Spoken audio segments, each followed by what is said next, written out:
ডিম দিয়ে অনেক ধরনের রেসিপি ট্রাই করেছেন। একবার হলেও এইভাবে ডিম পোস্ট কারি ট্রাই করে দেখবেন। খেতে এত বেশি মজাদার হয়। একবার যদি তৈরি করেন এভাবে বারবার তৈরি করবেন। আজকের রেসিপিটি থাকছে আপনাদের জন্য খুবই সহজভাবে। এখানে নিয়েছি 4টি স্টিলের বাটি। এর মধ্যে দিয়ে নেব অল্প করে রান্নার তেল। এরপর এই তেলের সাথে আমি মিশিয়ে দেব সামান্য একটু পানি। এইভাবে যদি ডিম পোস্ট করা হয় তাহলে ডিম আর বাটির গায়ে লেগে যাবে না। তো আমি অল্প অল্প করে সবগুলো বাটিতে পানি দিয়ে নিচ্ছি। এরপর বাটিগুলোকে একটু দুলিয়ে নিতে হবে যাতে তেল এবং পানি পুরো বাটির মধ্যে ছড়িয়ে যায়। এখন আমি ডিমগুলোকে ভেঙে নিচ্ছি। 4টা বাটির জন্য আমি এখানে 4টা ডিম ব্যবহার করছি। তো সবগুলো ডিম একবারে ভেঙে নিয়েছি। এরপর সামান্য একটু লবণ দিয়ে নিচ্ছি। এখন এই ডিমগুলোকে আমি ভাপিয়ে নেব।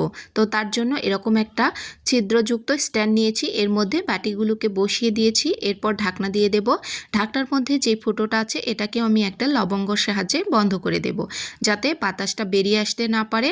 তো এরকম করে আমি 10 মিনিটের মতো ডিমগুলোকে ভাপিয়ে নেব। তো 10 মিনিট বাদেই ডিমগুলো আমি চেক করে নিচ্ছি। তো দেখুন ডিমগুলো একদম ভাপানো হয়ে গেছে। এখন এগুলোকে নামিয়ে ঠান্ডা করার পরে আমি বাটি থেকে উঠিয়ে নেব। তো ডিমগুলো ঠান্ডা হয়ে গেছে।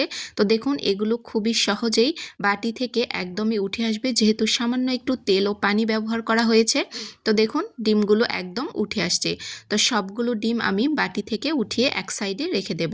কারি তৈরি করার জন্য চুলার উপরে বসিয়ে নিয়েছি একটি প্যান। এর মধ্যে দিয়ে নিচ্ছি কিছুটা তেল। তো তেলের মধ্যে এখন দিয়ে নেব 2টো শুকনো মরিচ। তো শুকনো মরিচের ফ্লেভারটা কিন্তু এই কারিতে বেশ ভালো আসে। আপনারা অবশ্যই ট্রাই করবেন শুকনো মরিচ দেওয়ার। এরপর দিয়ে নিচ্ছি হাফ কাপের মতো পেঁয়াজ কুচি। এরপর পেঁয়াজটাকে নাড়তে থাকতে হবে যাতে পেঁয়াজের কালারটা হালকা চেঞ্জ হয়ে আসে। এরপর দিয়ে নিচ্ছি একটি তেজপাতা আর 2টো সাদা এলাচ। দেখুন পেঁয়াজের কালার চেঞ্জ হয়ে এসেছে। এর মধ্যে দিয়ে নিচ্ছি টমেটো বাটা 2 টেবিল চামচ পরিমাণ, আদা রসুন বাটা দিয়ে নিচ্ছি 1 টেবিল চামচ পরিমাণ। এগুলোকে হালকা একটু পেঁয়াজের সাথে কষিয়ে নেব যাতে এর কাঁচা গন্ধটা একদমই চলে যায়। তো দেখুন এটা কষানো হয়ে গেছে। এখন আমি এর মধ্যে গুঁড়ো মশলাগুলো অ্যাড করে দেব। এরপর দিয়ে নিচ্ছি এর মধ্যে স্বাদমতো লবণ, হলুদের গুঁড়ো দিয়ে নিচ্ছি হাফ টেবিল চামচ পরিমাণ, লাল মরিচের গুঁড়ো দিয়ে নিচ্ছি হাফ টেবিল চামচ পরিমাণ। ঝালটা অবশ্যই আপনারা আপনাদের পছন্দ অনুযায়ী ব্যবহার করবেন। মশলাগুলোকে আমি 3-4 মিনিটের মতো কষিয়ে নিয়েছি। এরপর দিয়ে নিচ্ছি টক দই 1.5 টেবিল চামচের মতো। টক দইয়ের বাটি ধুয়ে সামান্য একটু পানিও ব্যবহার করেছি। এরপর আবারও নাড়াচাড়া করে নিচ্ছি যাতে টক দইটা ভালো করে মশলার সাথে মিশে যায়।